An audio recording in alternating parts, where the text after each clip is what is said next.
All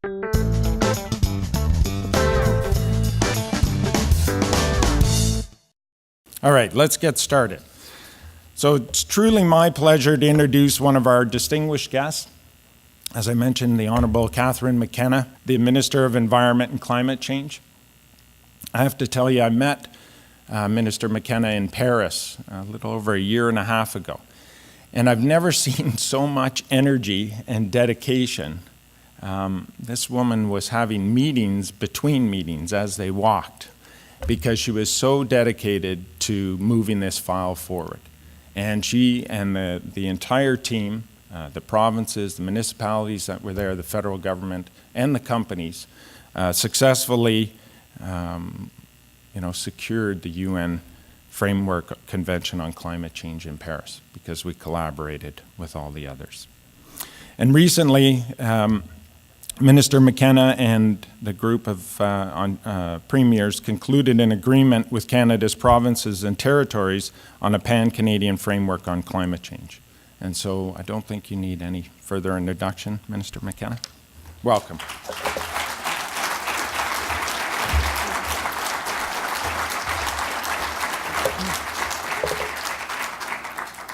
Well, thank you very much, Mike. Thank you, Chris. It's a real pleasure to be here. Thank you, Premier, and my good friend, Glenn Murray. It's always great working together, and you really, in this business, need partners of all kinds. So it's really great to be here. It's great to speak to this audience. I was getting nervous when I come to Bay Street, because I used to work on Bay Street in corporate law, and it brings back, some good, some less good memories. So I'm going to just start. Well, first of all, I'm going to start by recognizing that we're on the traditional territory of the Mississaugas of New Credit. That's really important. I think about that every day in my job.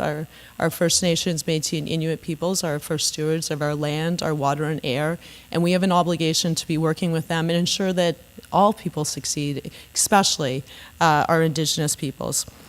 So this is a picture of the road ahead. So we have an opportunity. But we got to figure out how we're going to march forward. I was asked to talk about the risks to the financial sector of climate change, but also the opportunities. And I think, the risks are really important, because everyone always says, oh, there's so much cost to your policies. And you don't always get a chance to say, well, if you don't do anything, there are much bigger costs. So I will do that, and then I'll talk about the opportunities. Comme beaucoup d'entre vous le savent déjà, les changements climatiques posent plusieurs risques au secteur financier, soit aux compagnies d'assurance, aux caisses de retraite, aux gestionnaires d'actifs, et j'en passe. Il s'agit d'un enjeu important parce que ces risques créent de l'incertitude pour les collectivités et pour les familles. Mais nous savons également que les changements climatiques offrent de nombreuses possibilités. So, in terms of the risks, I was just actually with my good friend Mark Carney this weekend. So he has done a really good job. I did a talk with him, a kind of armchair discussion. Anyone there? This was on Bay Street too. A few of you. The other ones, you missed out. Really good. It was 1 week after Brexit, and I think everyone was really surprised. They're like, Mark Carney must be coming here to spread the good word. It's okay. Brexit's fine. No, what he was coming to do was to talk about the risks and opportunities of climate change. So the risks that he gave a really good speech that you can look at. He talks about the physical risks, the liability risks, and then the transition risks. So what is this? Anyone know what this is? It's a Calgary Saddle Dome. Can you see what's happening? It is underwater. That's 2013. So in the last 4 years, we've seen Canada's two largest weather-related disasters, Fort McMurray wildfires and the 2013 Calgary floods. And while, yes, you can't attribute particular events to climate change, we know the trend is there. And hopefully, if you don't believe me, we'll have a conversation afterwards. But the good news in Canada, actually, most people believe climate change is real. So with the floods, families lost their homes, businesses closed down, and the damages to infrastructure was in the billions of dollars. In fact, the estimates of the flooding was $6 billion, worst natural disaster in Alberta's history. In 2013, we had the Fort McMurray forest fires, caused havoc for thousands of people. People lost their homes and businesses, and the Insurance Bureau of Canada put the damages at around $3.6 billion. So this isn't just an abstract threat. Climate change is actually having an impact here. And I'm not showing you pictures of what's happening in the north, but go talk to Inuit. Go talk about how hunters are falling through the ice, that you are losing the person in your family that is providing for you, who's providing country food, but they can't tell the thickness of the ice anymore, and they're going underwater. When I did a speech in Calgary a few weeks ago, and Bill Adams, he's the vice president of the Insurance Bureau of Canada. I don't know if he's here, but he, in good news, he talked about all of the costs of climate change, and he said, I can say with confidence that climate change is not a future threat. It's a clear and present danger affecting Canadians from coast to coast to coast. The average economic cost of weather disasters globally has increased sixfold since the 1980s, from $25 billion annually to $150 billion annually in the last decade. And now you have major insurance companies like Lloyd's, like Swiss Re, you could go on, which are now taking into account the impacts of climate change to their companies. And a coalition of insurers says the industry must use its $30 trillion in investment to help fund the society's resilience to floods, storms, and heat waves. So here, Mark Carney and I are sharing some kind of joke. But he talked, I won't talk a lot about the second risk, but it's the liability risk. So I'm sure there are lawyers in the room who can talk to you about the liability risk. But when people continue to suffer damage from climate change, they're going to be looking for compensation for those they believe are responsible. And so that will be action against businesses. And this gets to the disclosure piece that I will talk about shortly. But you better be aware that you're going to need to disclose the risks of climate change to your business models, or else you may be held financially responsible. But the third risk that the governor of the Bank of England said that kept him up at night was a transition risk. And this is a very real risk. He calls it the tragedy of the horizon. So where we all kind of march along, unfortunately, for governments, we do our best, but there are election cycles, businesses you're working on like each quarter, even you have governors who are there for only short terms. And the reality is, this is a change, it's hard, we know it's real, we know it's having an impact, but it's hard for us to really factor it in. And the real thing that keeps Mark Carney up at night, so if it keeps Mark Carney up, it should keep you all up at night, is that we won't adjust quickly enough. That we actually have an opportunity now to take action, so we can have an orderly transition to a low-carbon economy. But if we don't do that, it'll be what he calls the Minsky moment. That there will be such a dislocation because we will have to transition so quickly that it will impact all of us. It will have huge impacts to the financial sector. It'll have impacts to businesses, and it'll have impacts to the bottom line, and it'll have impact on jobs. So what's happening? The good news is, I think that people try to put together slides to capture ideas, but this is about disclosure. And the work that's going on, there's really great work on disclosure. So climate-related financial disclosure. So the Task Force on Climate Disclosure, I just met with Michael Bloomberg last week. We were talking about his good work there. And it's really about the idea of increasing transparency to make markets more efficient so that we don't have this Minsky moment. And so voluntary, standardized disclosure of carbon-related risks and opportunities. And you already see that there's a lot of folks that are moving in that direction. But I'll say, we are not doing enough, and that includes in Canada. So there's the Asset Owners Disclosure Project. It surveyed the world's 500 largest investors and rated their success at managing risk, climate risk. Canadian investment funds collectively ranked 11th. I like winning. That's not winning. We lagged behind Sweden, Norway, the United States, China, Brazil, and others. In fact, 12 of the 27 major Canadian asset managers that were studied disclosed nothing about their management of climate change. So we need to do better. And I want to give a shout out to BlackRock. So I know Marcia, you're here somewhere there in the front row. So BlackRock, it's, as you all know, the world's largest asset manager, managing $5.1 trillion. It's telling companies that they need to explain how climate change is affecting their business. As BlackRock puts it on their website, given climate risk is a universal issue, we believe disclosure standards should be developed that are applicable to listed companies across each market and ideally that are globally consistent. Mike talked about Timothy Lane, so Deputy Governor of the Bank of Canada. He gave a great speech that's actually worth looking up too on the need to act on climate change. And he said, climate change ultimately has implications for monetary policy, and we will continue to pursue low, stable, and predictable inflation amid the structural shift to a low-carbon economy.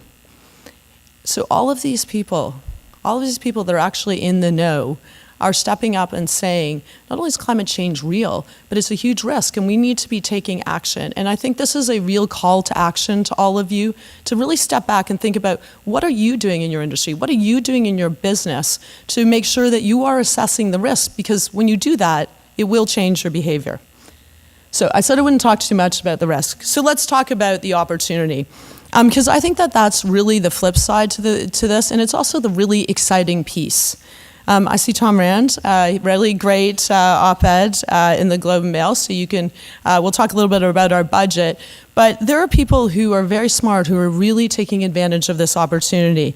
So this is really in the renewable side. You can see wind and solar capacity is growing by double digits annually all over the world. Over the next 10 years, the renewable energy market is expected to increase by $3.6 trillion. And the cost of renewables has plummeted recently. And this is a really important point because everyone says, well, renewables really cost, really expensive. But actually, in many cases, they're cost competitive or cheaper. And getting beyond just the renewable sector, the International Energy Agency report that was issued last week said there's a $19 trillion opportunity to the economy as countries invest in energy efficiency and low-cost transportation and renewables. And that is what Ontario recognizes we need to be doing, and that's what they're doing. Okay, let's talk about the U.S. Everyone always wants to talk about the U.S. Okay, let's talk about the U.S. This is a Texas rancher. I never thought that Wynne would pay more than oil. So why did I put that slide up? That slide up is because there's so much attention paid to the U.S. administration and what they are or aren't doing.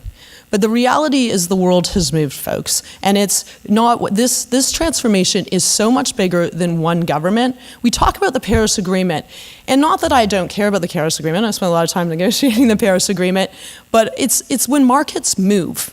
And it's when other players move. It's when other, subnationals.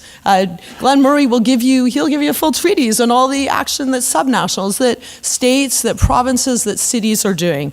And also, in the United States, so you may not know this. So five states with the highest proportion of wind energy coming from, highest proportion of energy coming from wind. All Republican states. You can see this, like climate change and the movement, forget about the climate change and whether it's real or not, but the economic opportunity and the opportunity to get low-cost power is real, and it's happening, and it's not a partisan issue. And this is really important. I think there's a lot of focus on, is climate change real? What's the right doing? What's the left doing? In fact, most people are just moving along.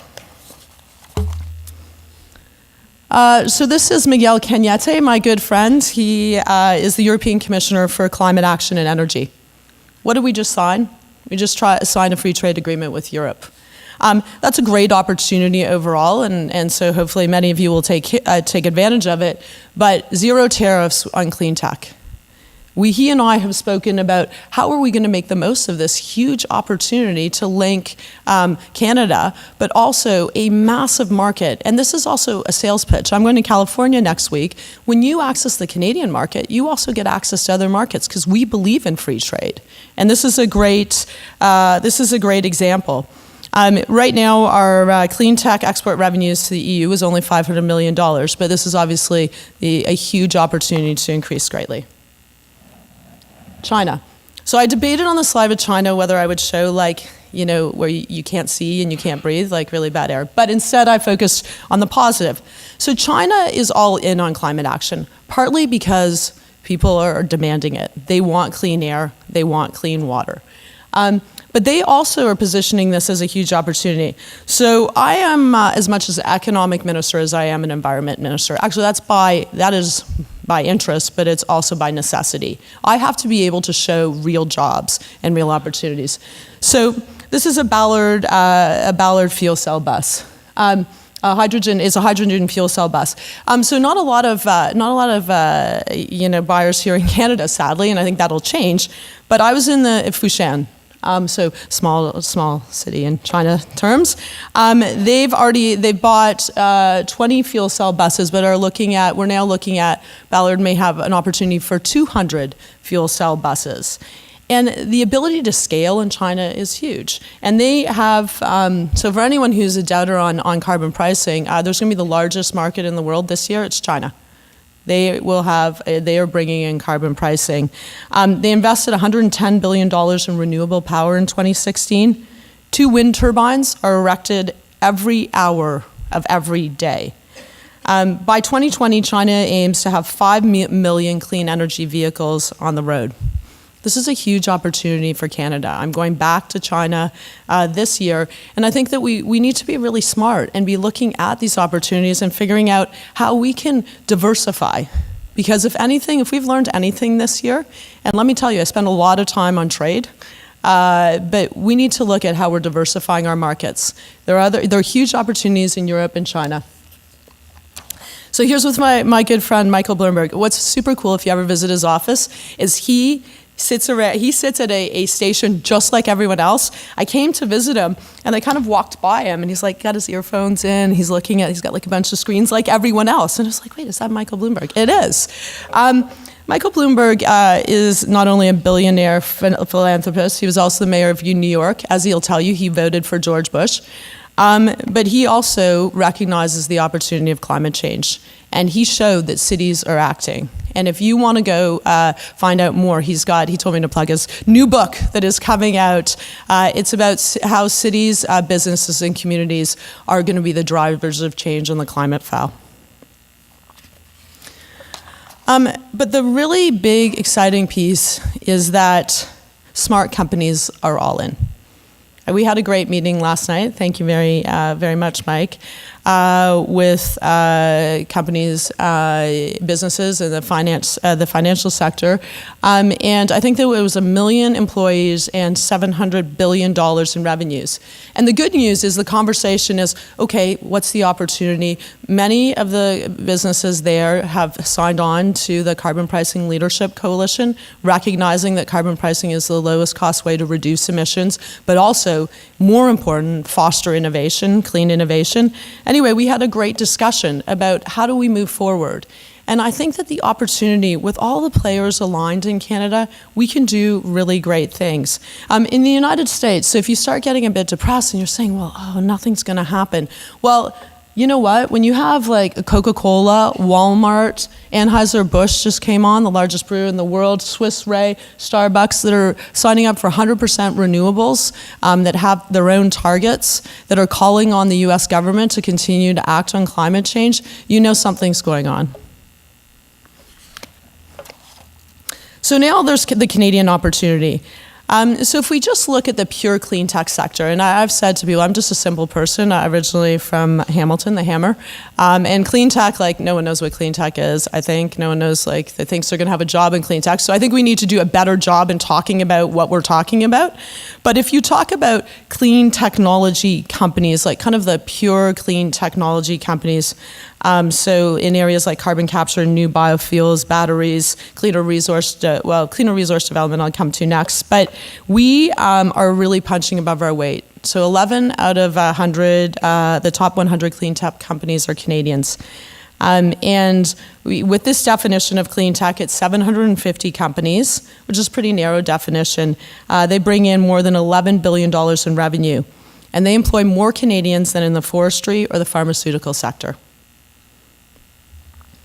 We had a good discussion about this last night. The clean tech isn't just, what we think, very narrow, clean, new technologies. It's also what we're doing, the innovation that we're doing in the oil sands. there's huge innovation in developing the oil sands in a cleaner way. And I think that that's really important because you have to go to where your strengths are. This is a real opportunity. If we can develop our natural resources in a cleaner way, that's technology that we can export and that we are exporting. And I want to give a shout out to the Canadian Oil Sands Innovation Alliance, COSIA. Does anyone know COSIA? If you don't, you should know. Go look up COSIA. They're bringing together major players in the oil sands who wouldn't actually naturally collaborate necessarily to capture, develop, and share the most innovative approaches and best thinking to improve environmental performance in the oil sands. They now have an X Prize, a $20 million X Prize, where the goal is to convert CO2 into a usable product. Good news, out of the 27 finalists, 11 are Canadian. And then there's the next frontier. Let's talk about carbon engineering based in Squamish, BC. It really is cutting edge. Their plan is to capture carbon from the atmosphere and turn it into fuel. So capture carbon from the atmosphere and turn it into fuel. And it has big investors, including Bill Gates. They're also a finalist for the $25 million Virgin Earth Award. This is Richard Branson's award to promote innovative technologies fighting climate change. So now very quickly, what are we doing? So I was extraordinarily proud that last year you had the Prime Minister standing up with the premiers as well as with Indigenous leaders saying that we have a Made in Canada climate plan. And there were obviously many pieces to that. Carbon pricing is certainly one of them. And for those of you who want certainty, we are going to continue with carbon pricing. It's coming in 2018. It's a backstop. 80% of Canadians already live in a jurisdiction where there's a price on pollution. But businesses want certainty. I know I've heard that. So we are going to provide a smart backstop where we're going to look at how we address competitiveness issues, because it's very important that we work with the business sector. We also, it was across the board plan, whether it's, reducing emissions in buildings, we're phasing out coal, looking at electric vehicles, because we know a lot of our emissions come from vehicles. So it's across the board plan. And I think it was a really smart plan because we worked with provinces and territories. That's a federation. You need to do that. And you need to understand the unique circumstances of each province. And the plan actually is quite unique in the sense that quite quickly it became clear that we had to do bilateral negotiations with provinces, because if you're on coal, 4 provinces were on coal, you want to figure out a solution and a plan that makes sense for you. So we worked very hard to do that. Our budget. I guess I don't have to say too much because you'll just read Tom Rand's article, but I think that what you'll see in our recent budget, it's the innovation budget, but what's great is there's a real focus on clean technologies. And that's not just investing in R&D. Of course, we need to be investing in research and development. So there's generous tax incentives.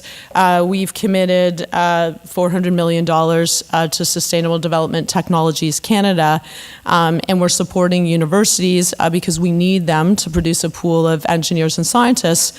But what's really important is obviously financing.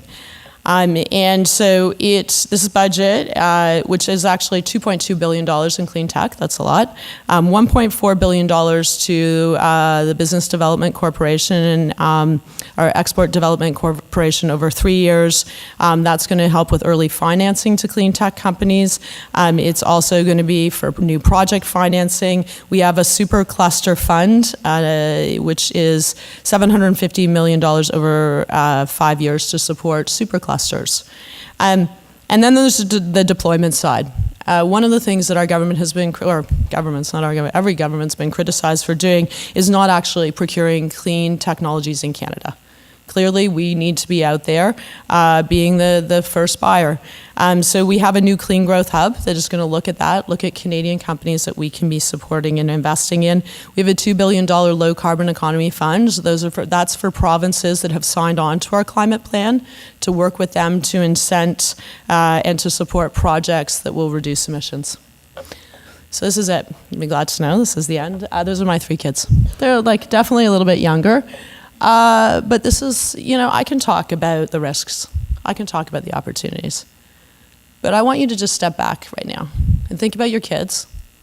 Think about your grandkids. Just think about them. So you right now have the opportunity to do something that will ensure that they have a more sustainable future? And this is the question. So are you going to do that? Are you going to sit back and say, who knows, it's kind of expensive, I got my quarterly, got to work on the next quarter, it's too risky. I just hope you don't, because it's really about them. Thank you.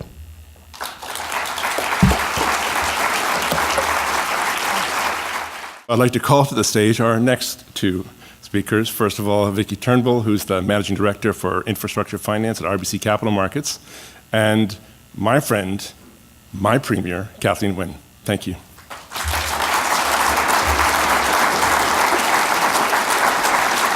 Premier Wynne, governments have been putting significant resources towards innovation in the economy, and they're increasingly investing in resolving the infrastructure deficit. Where do you see the opportunities to bridge innovation and infrastructure? Well, first of all, thank you, Vickie, for doing this. And Chris and Mike, thank you. And to the team, shout out to Catherine, that was great. Thank you very much for setting the context for this conversation. So I think the investment that we can make in infrastructure is all about how to drive innovation. So we're investing in infrastructure that in absolute terms is going to feed into sustainability or is going to drive sustainability. So whether it's transit or whether it's infrastructure that's going to help people to move goods in a more sustainable way, that's the, in absolute terms, the reason to do that kind of investment. But at the same time, the way we do the investment is important. And what we can also drive with the amount of money, we're investing $160 billion over 12 years. We're sort of in year 3, 4 of that investment. That can drive a lot of change. That can drive a lot of innovation, a lot of environmental sustainability. And so that's what we're trying to build into our processes. Well, and I will admit, as when we're looking at this and some of the investment that you're putting in there, it's the process that you do, and you alluded to it at the start. Yeah. Ontario's really been just a phenomenal leader in infrastructure financing with the AFP program. Ontario's got a consistently robust pipeline of transactions from diverse sectors. It is committed to closing transactions in a timely fashion. It's open to creative solutions. And it constantly interacts with the various market participants to get feedback to improve upon the delivery. In fact, it's interesting to note that this Ontario model is replicated across Canada in other global jurisdictions as well. It's amazing, actually, to me, how many, and we were talking about this earlier, how many jurisdictions are coming to us and saying, how are you doing this? How did you get the social license to do this? And we have a representative in the States who is talking to governors and officials all over the states who are trying to figure out how to leverage private sector investment into projects that are necessary for the public good, not just for climate change, although that's a big piece of it, but long-term assets that the public needs, but they're not able to get them built. And so I think we have found a way in Ontario to do that and to partner with the private sector in a way that that people have accepted because they know that this infrastructure needs to be built. Now we do get a few skeptics who are still there absolutely. talking about things, and public-private partnerships, do they really work? What can government and businesses do to get the better tell the story, to get the information out there so people truly understand the value that's being delivered? Well, it's interesting. When we first came into office in 2003, there was a big, hot debate about P3s in Ontario. And one of the first things we did was move to a model where public ownership became the norm. And so the procurement process, the AFP, the Alternative Financing Procurement process that we put in place, leveraged risk, right? Allowed the private sector to come in and take risk, but at the same time, people who needed a hospital built, who know that building transit in their communities. The Eglinton Crosstown line is a huge project right in the middle of Toronto that I will just say should have been built 25 years ago. However, it wasn't, and so it's being built now.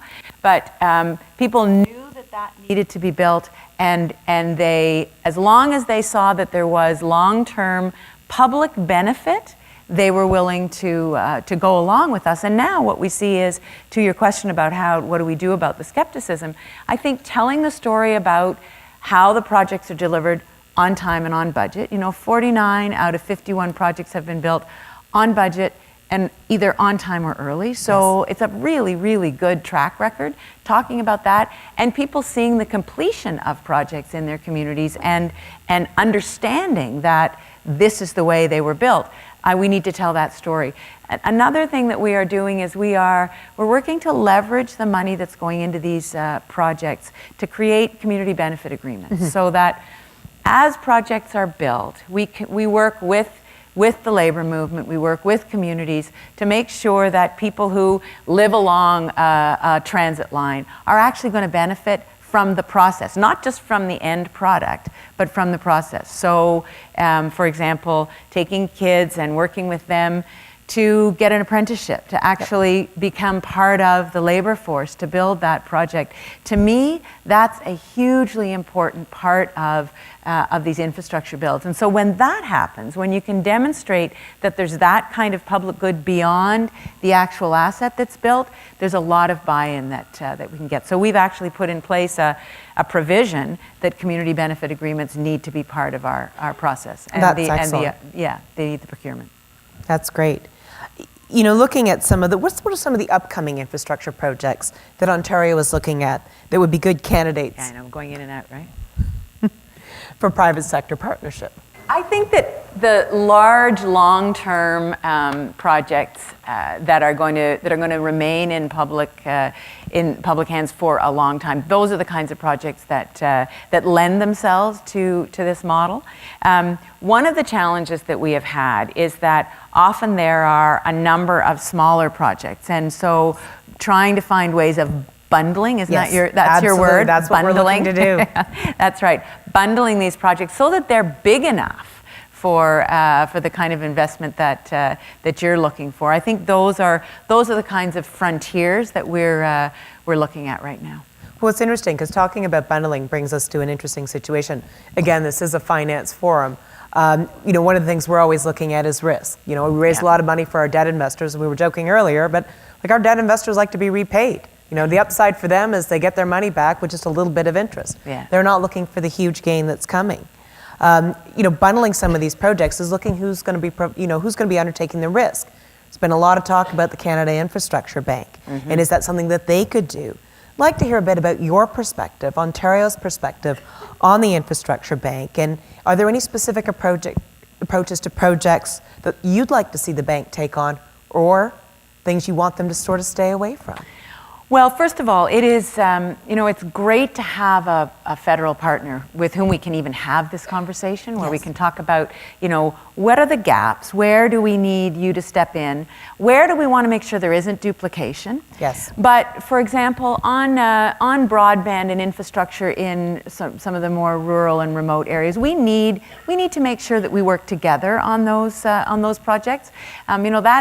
That's 21st century infrastructure that it may not look like a road, but it is a road. Okay. It's that kind of connectivity. So my hope would be on those kinds of projects, on retrofitting, we can really work with the federal government. It's not exactly clear at this point how that's going to work, but we want to work in partnership because although we have stepped up as a province, and I think subnationals can do a huge amount. Provinces, states, cities, it's really important that we all be stepping up to do our part. But once we're there, it's exponentially better to have the federal government working with us and using their leverage, their capacity to be a catalyst for the things that we can't do alone. Just want to turn our mind a bit and talk a bit about climate change. So, the public infrastructure, is it on course to be prepared for these increasingly unpredictable impacts of the climate change? Minister McKenna referred to it, the Minsky event. Where's Glenn? There he is. he's giving me the evil eye here. I think that we're moving pretty fast in Ontario. We have the fact that we shut down all our coal-fired plants, and we did that amidst a real debate about whether we were going too fast, whether we shouldn't shut them all down, whether there was clean coal or not. There was a whole debate swirling around that. The fact is, we don't have smog days in this province. They're gone. Kids can breathe better. We don't have the kids struggling with asthma. I mean, it's a real public benefit, and so that was a huge step forward. But now we're tackling the reality of transportation, because that's the next, that's the next frontier. And so, are we ready? Are we able to move fast enough, not just in Ontario, but as a nation and as a globe? I don't think so. I think that the scientists would say we're going to have to step up our game, that we're not actually on track to do what needs to be done. But that shouldn't discourage us. That shouldn't mean, as Catherine said, that we just step back and say, oh, well, on the one hand, it costs too much, or we're so small. I have had conversations with colleagues across the country who will say, we're such a small part of the problem internationally. Why would we worry about it? Why wouldn't we wait for China to catch up? Why wouldn't we wait for India to catch up? Well, the fact is, we've got to be part of that catch up. Yes. So I think that in absolute terms, no, I don't think we're there. I think that there's a lot more that we have to do. But in relative terms, we've got to keep on moving forward in as expeditious and as conscientious a way as we can on both the adaptation and the mitigation side, because we've got both of those challenges ahead of us, both of which we can be helped by the financial sector. Absolutely. That was Glenn who started that round of applause. I think we've got a bit of time here for just maybe one or two questions. Do we have people in the audience who have a question or two for the Premier? Annette. The queen of storage in Ontario, just let me say. Sometimes, you have to listen to others and people in other countries. So about 3 weeks ago, I was one of the women that were invited by the Prime Minister to meet with President Trump. And it was a very interesting discussion. We're talking about the advancement of women entrepreneurs and business leaders. And it was, so we had a roundtable discussion, and it was the American woman that runs the steel plant. And she proposes to the President of the United States, we got to go to Canada and figure out how they do the P3 projects. We have got to bring a conference to the United States, to all the states, to roll out the processes by which have been extraordinarily successful. We've been involved in 2 or 3 of them. So one of the things that I find so frustrating about our country and about us is that we don't appreciate what we have. We don't appreciate the bold steps that we've taken already. And I just want to say that I think that we can do more of that, and we can talk a little bit more about the great things that we do, and we should be much prouder of what we've achieved. And so I want to keep encouraging you. I know it's not an easy environment to be in, but you're a brave soul, and keep on trucking. Stay on course. Annette. Thank you. Thanks, Annette. I will just say, thank you very much, Annette. And you're one of the leading lights in our innovative energy sector. But I will say that our representative in Washington, Monique Smith, is spreading the gospel all over the states. She's talking to officials in states all over the U.S. about this, about the AFP, about how we have partnered with the private sector, and so she is telling that story. I was quite astonished, actually, when she went down there, that was the thing that officials across the country wanted to talk to her about. How do we get this stuff built? Because people want it. There's this kind of aura about P3s that is a deterrent, to go back to the skepticism. But at the end of the day, people want to see their stuff fixed. You know, they want to see 21st century infrastructure. So we are definitely blowing our own horn in the United States. Maybe that message needs to get north of the border a bit more. Yeah. Yes. Hi, I'm Ian McClellan, and I'm involved with solar, Ubiquity Solar. And we just are wrapping up an SDTC project, and we're one of those companies that are looking to scale. 10 years ago, I created 200 jobs in Germany at another company, and we're looking to create 500 to 1,000 jobs here in Ontario.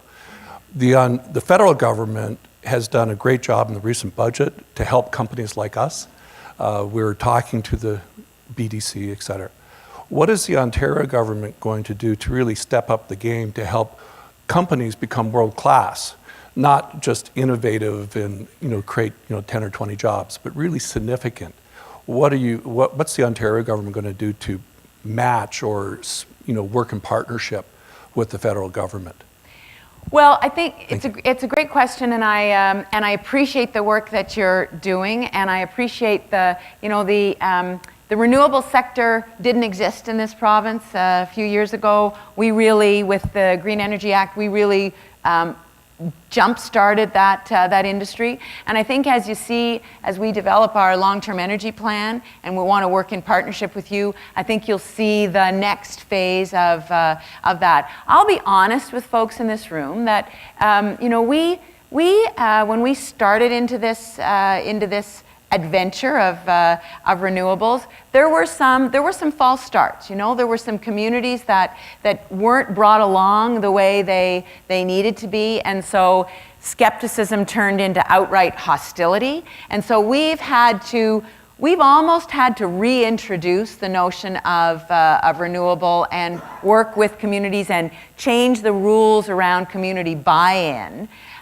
So I think we're at the stage now where we actually can go to the next stage, where we can actually point to the jobs that have been created, point to the export potential, and that's where I think we need to work in partnership with you, is to create that pathway to scaling up to be a great exporting business. And that's where the work that we're doing, whether it's in trade missions through international trade, or whether it's through our economic development and growth ministry to put in place the right business supports for a company like yours, and through our Ministry of Energy as we develop the long-term energy plan. All of those places is where we're finding the supports for you. But we need you to work with us and say, okay, here's the logjam, here's the deterrent for us to scale up, whether it's capital or whether it's regulation, whatever it is, we need that input as we go forward. Thank you. Thank you. Got a hand here and a mic there. Yeah, maybe one more. Okay. I'll segue to the other side. So that was mitigation. I'll talk about adaptation.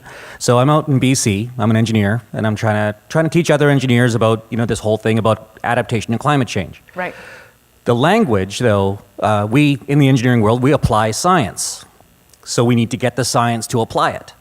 So in BC, they have a climatologist on board, PKIC, to develop the climate models.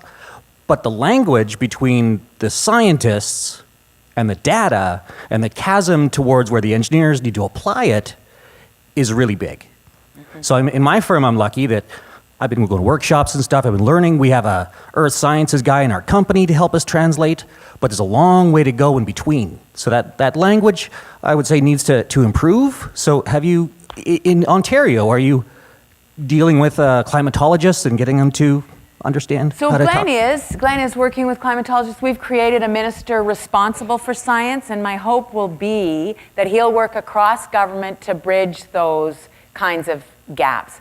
And I'm not close enough to what you do to be able to talk chapter and verse about how that will happen, but that gap always worries me. It always worries me, the gap between policy and implementation and science and practical solutions. So yes, we are doing that work.